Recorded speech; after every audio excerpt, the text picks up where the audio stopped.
Welcome to the Happy Sensory Corner in Special Education podcast, where we ask leaders in special ed to share their insights and experiences to better understand how to support students in special ed. And the focus at the moment with this episodes is how to prime the children for transitions. Before we start our interview, I'd like to introduce our guests. And our first guest is Petal. She's a special education teacher. It's going to be interesting to learn from someone who's in the trenches, but I think you're also in some committees for the development of curriculums for children with special ed. Is that right? Correct, yes. Cool. And we're also here with Claudie Pomares, the creator of sensory enrichment therapy. She is the chief science officer at Mendability. My why, and I think Claudie's why, our why is to help everyone, especially when they feel vulnerable, to feel at peace, to feel comfortable in the world around them so that they can be their true selves.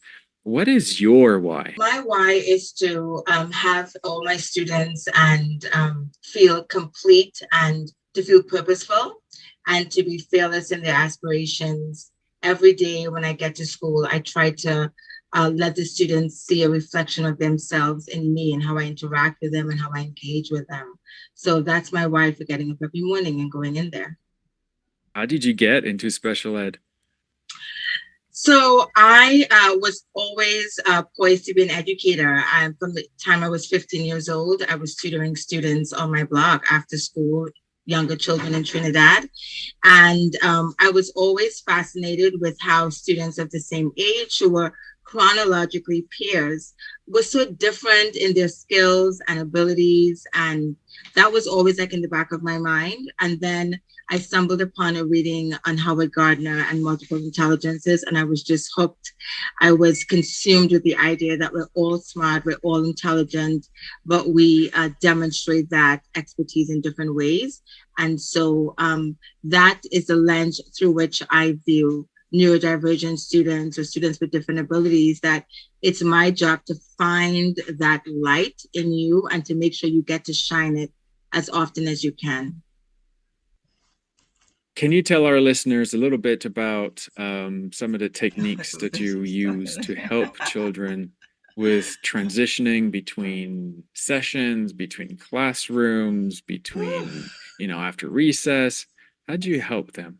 The first thing I start with is an understanding that change is difficult. And sometimes we overlook that because we don't view tiny little changes in the classroom as something significant.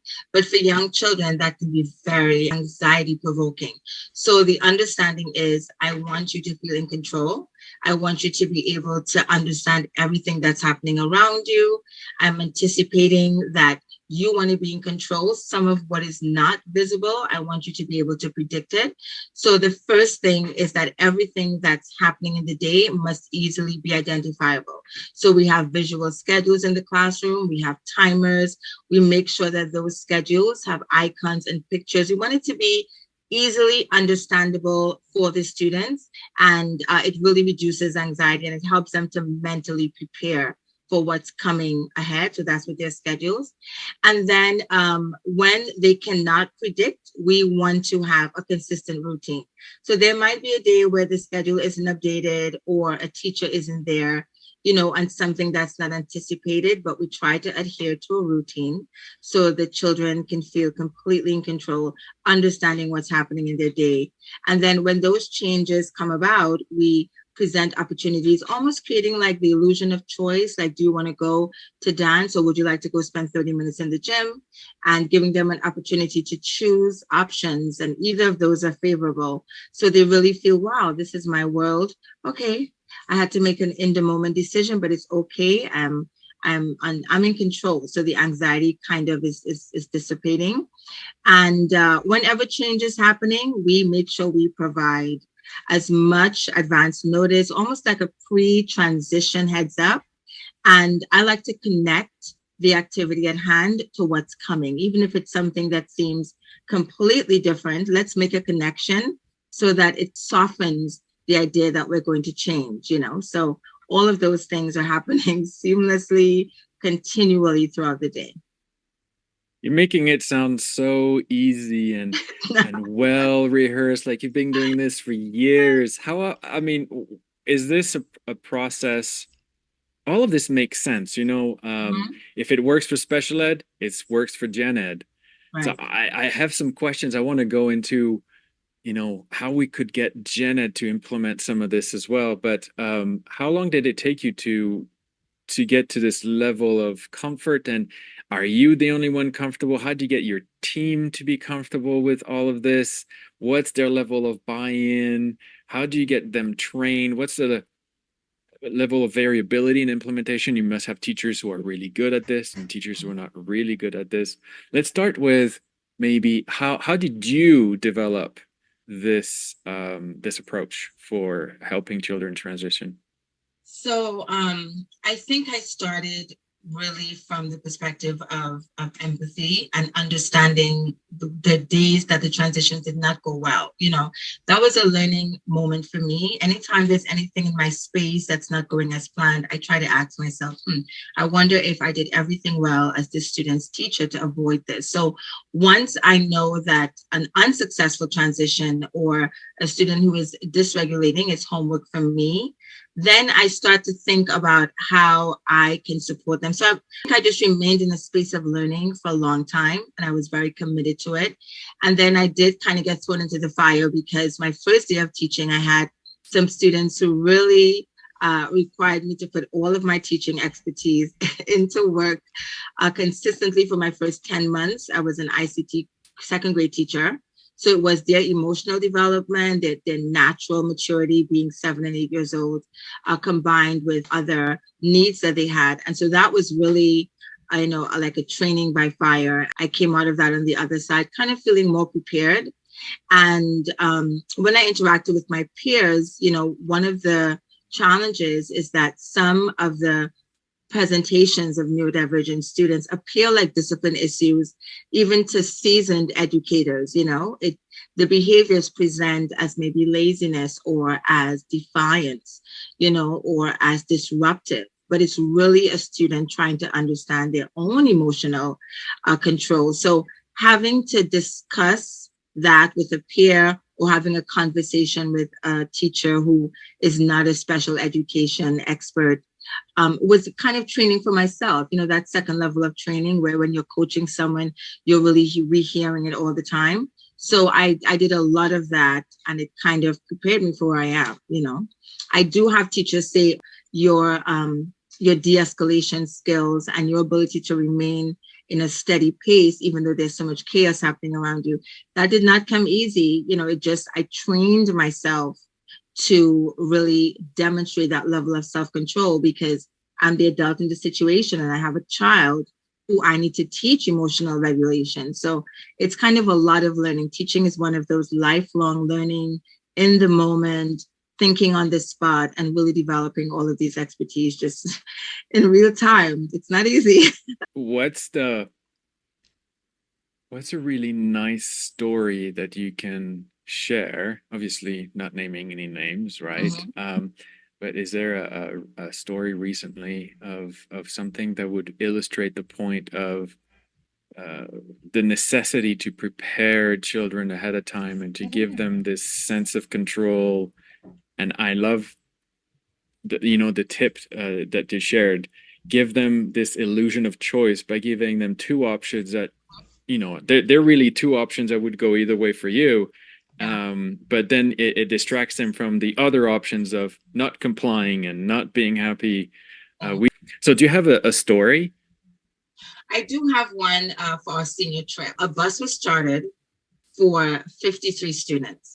And we had a meeting on Friday about the list and students that paid and getting T-shirts together. And somehow it was lost on the coordinator to remind us that this year it's a first first come, first serve system. So we had more students paid for the trip than there was seats on the bus. And we was told, we were given that information on the day of the trip. Students are in the auditorium, everyone's in their field trip t-shirt, and the kids are prepped and they're discussing what has to happen, And so I said, I am going to share some news with you that's really going to require your resilience. The news isn't great, but I know that you guys can make it through this. We accepted your payments, but unknown to us, there was a due date, and I explained it. And their eyes glassed up. And I say that I know you're being required to be very strong in this situation. And I'm presently very impressed by the way you are handling it. Every inkling of maturity I saw, I immediately recognized it, celebrated it. And I said, listen, some adults would not have been able to handle the news the way you guys are doing it. So just hearing that in the moment, going from a high to a low for a child, I was very impressed by them, and I celebrated it. And when we came back from the trip, or maybe the following day, one of them came and said, Miss H, I was able to do my work. I didn't throw a tantrum. Like, he was so proud to be able to report. He recognized his own growth in that situation. So I think I was a little more anxious about telling them the news than the kids actually were to hear it. Yeah. Handling transitions is it's everywhere in our life. We're always transitioning from one thing to the other. And even us, and I'm saying neurotypicals with air quotes, we know that if we're interrupted in the middle of work, it takes a good 20 minutes for our brain to get back into this zone of focus so we can become productive and efficient again in what we were doing. And so we have to be very careful how we manage transitions and allow people to interrupt and things like that. And so I think what you're saying, and I can see how what you're saying would apply to everything. Where do you see the biggest need? I think it's really allowing students to explore all the modalities of learning. Sometimes the message seems duplicitous. They require teachers to differentiate. They require an immense amount of scaffolding and supports in the classroom. And then when products of learning and evidence of learning is really required, then they remove those scaffolds, or they require the student to demonstrate learning in a way that is not really aligned with their skill set. In terms of standardized testing, we always default back to the cookie cutter approach. And, as much as we say we're giving them, as much room to be their best selves and to, explore learning through different modalities, it kind of comes back to, I'm going to put you in the box. I want you to perform really well in here, even though it's uncomfortable and even though it's different. And so I think that would be the greatest opportunity, to allow learning to be multifaceted in the true sense of the word, all the time, and not just at specific moments and throughout the day. How do you see that improve? How can that move on to be better? Assessment criteria. I think how learning is assessed and evaluated and measured in the classroom has to change. There's a lot of conversation about ranking and student position and evidence of learning. Way in the future, I think that, in elementary and middle schools, I think we have to be more open to students being educated with students who are not their same age peers. Maybe they need to transition with a different class today just to see how they do it. And that's okay if it's a younger group of children, because maybe that's where that student is at, and they can feel, the comfort level being around their emotionally age peers, with the emotional maturity that they have, and not necessarily their same age peers. So that is fascinating that in fact there is so much work to be done. It seems that nowadays, with so much opportunity for training, it should be moving on. So do you see different types of training for educators then? What should happen? How can we reach out, and how can we bring in the training or the information? Firstly, the idea of special education, professional development, and trainings being targeted to only special education teachers might be an opportunity in itself. So sharing, in fact, the education that is provided to you because you are in a specific group, expanding it to the other teachers. Correct. In a practical, actionable way, because we get a lot of theory. It really has to be applied to what specific actions are you going to take in the classroom? How is this going to affect curriculum and learning? What does this look like as you interact with your students? I think that's the next step, because we have amazing professional development sessions and beautiful slides and lots of information. And then, maybe the follow-up with how this is actually being implemented in the classroom maybe isn't there. I know everybody's plate is full, administrators and teachers, and so much of our day is embedded in teaching that really partnering and that co-planning time kind of takes a back seat. So I think we need more of that. Mhm. Yeah, that's exactly why we provide training services for special ed, and what you're talking about resonates really strongly. We had to learn the hard way that this initial training session, even if we made the material available as a resource later on, was not enough. Very quickly, we realized we needed to have, we thought it was going to be an expensive bonus and add-on, and directors would not be able to afford the extra coaching, the onboarding, the hand-holding for 3 months to install the learning and make it part of the day-to-day activities, especially with those who need a little bit extra help, maybe because they're busy and that they're dealing with what's in their face, and there's this really cool stuff that they just learned, but they just don't have the bandwidth to integrate. But forcing this extra time to sit and consider and bridge the theory to the practice is something that is now, we don't offer the option of doing just an online training course. This online training course, and then 3 months of onboarding, and then we pick a champion in there. It'd probably be somebody like you, because you're just so awesome. And then you would interact with us directly for 6 weeks, for this on a weekly basis, to figure out, okay, which teacher needs extra help this week, which classroom needs extra help this week, what resources can we put together from the training material to remind them, and usually we find it. So yeah, you're right. And so, speaking to that, have you had success with, what's the best training program you've experienced? What's the best thing that you've brought into the class that came from a vendor, or that came from something that you found, or that came from the government?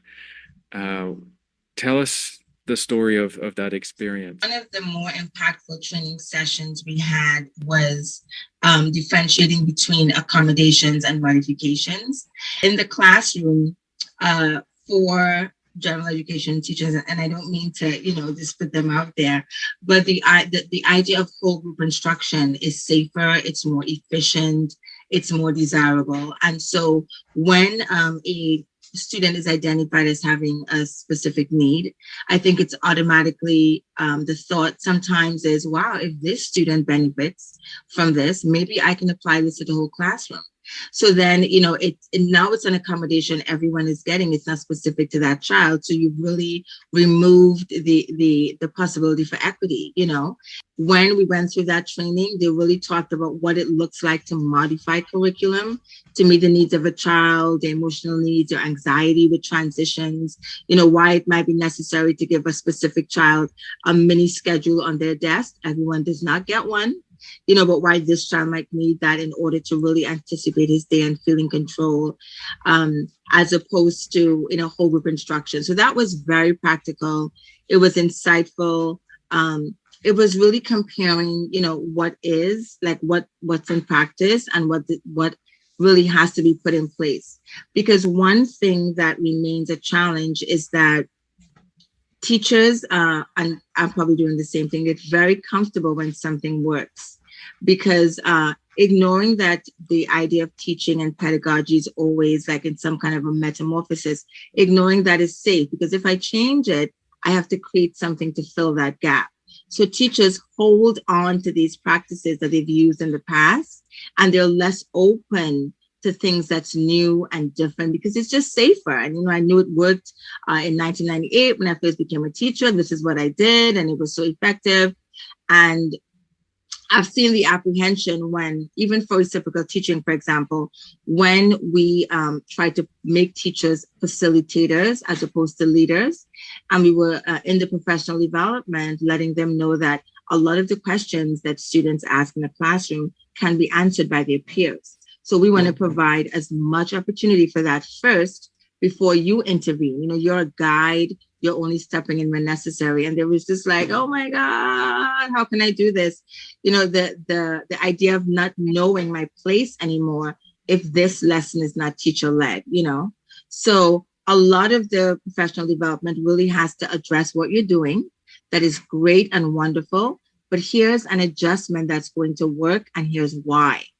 Because if you don't tell them the why, then they just say, oh, another professional development. They have to understand, here's why this change is good and necessary and beneficial, And I think that those angles are what we have to address with educators. That's what I had to address with reciprocal teaching, to let them know that I'm telling you, we're putting those kids in a group. They're going to explore this text together. They're going to ask each other questions. They're going to make predictions. They're going to stumble upon a word they don't know. They will clarify it on their own. And we're not jumping in and giving them the vocabulary, but letting that productive struggle happen. It's going to sound chaotic at first, but we're going to let them, and then we are going to be the facilitators. A total change from teacher-led instruction. So a lot of purpose has to be put into it with information. Yeah. Claudie, having heard all of this, what are the ideas that you have for training? I have one, but I don't know if that's where you were going with this, but it feels like typically during a conversation, during an interview, Petal, we uncover some challenges and difficulties and struggles, and then we jump into the rescue and we say, oh, just do this and that, and it will make a tremendous impact on your ability or in reducing that particular challenge. But in your case, I think what I think we should do is give a protocol that is designed to increase processing speed, maybe, so that they can learn faster. What are your thoughts? Yeah, definitely. And I so love the respect that you gave to the students, the autonomy, the control. You speak about it in a way that's positive. Like the kids are not controlling, they are giving. And that's quite amazing. What was your idea, Kim, about the speed of processing? Well, there's a few different speed of processing is not really what I had in mind. When Petal talks about this reciprocal teaching, giving the tools for the students to be able to teach one another better. So there's like social skills, there's reading skills, there's sensory processing skills. There's lots of stuff at play, and I'm wondering if there's like a tool or two that maybe we should ask you, Petal. What aspect of this reciprocal teaching is the most challenging in your classrooms, in your special ed classrooms? The teachers trusting the students. I think that they did not believe they were able to do it. And they said, the students in my class don't get along.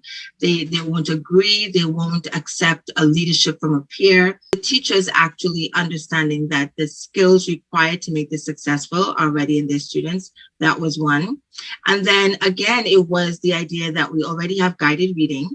And it's a proven practice, and it supports reading. It builds comprehension. Why change it? Not understanding that empowering students to take ownership of their learning, build their leadership skills, lean on each other, work collaboratively.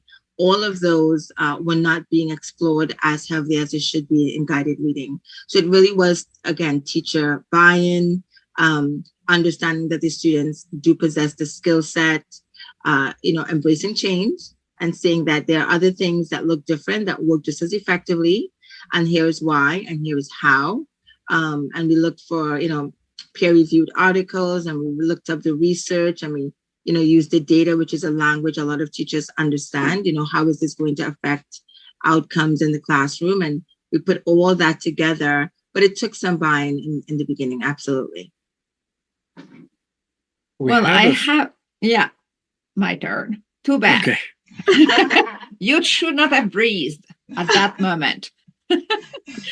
Because I can imagine one activity, one exercise that we have and used with in classrooms, and we are focusing on brain development. That's really what Mendability does, giving tools to the teachers so that the brains are uh, more able to gather, keep the information, store it, restore it. And one of the tools for that is improving serotonin production and release in the brain, because this is the key of learning.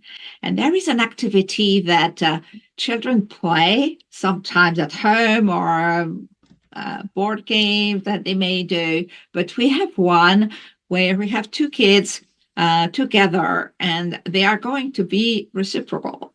The one is going to give, the other is going to receive and act, and then they reverse the roles. So in that particular exercise, we have the one kid draw a letter on the back of the student. And we always request only to draw a capital letter and to do it extremely slowly. That request, something that you have mentioned at the very beginning, when you spoke about seeing in your mind, having a preview of the next coming event, right? We call it in our field mental image. So in order for you to recognize what's being felt on your back, first you have to be focusing, and your serotonin is in charge of processing this tactile information. Now it becomes an image in your brain. So you see that letter. You do not say that letter because it would become an auditory information. This is a very complex brain function activity. It goes from sense of touch, receiving information sent to the fine motor activity. The fingers have to feel what has been seen in the brain. And as soon as the kid retrieves the letter he felt, the one who drew praises him as wonderful, you did a great job. And in fact, we encourage praising even if it's not the right letter, because it's really important to have the reward system, release of dopamine. I feel good about myself because I succeeded. So the result doesn't matter much. As you spoke about the resistance of some teachers, the kids don't get along.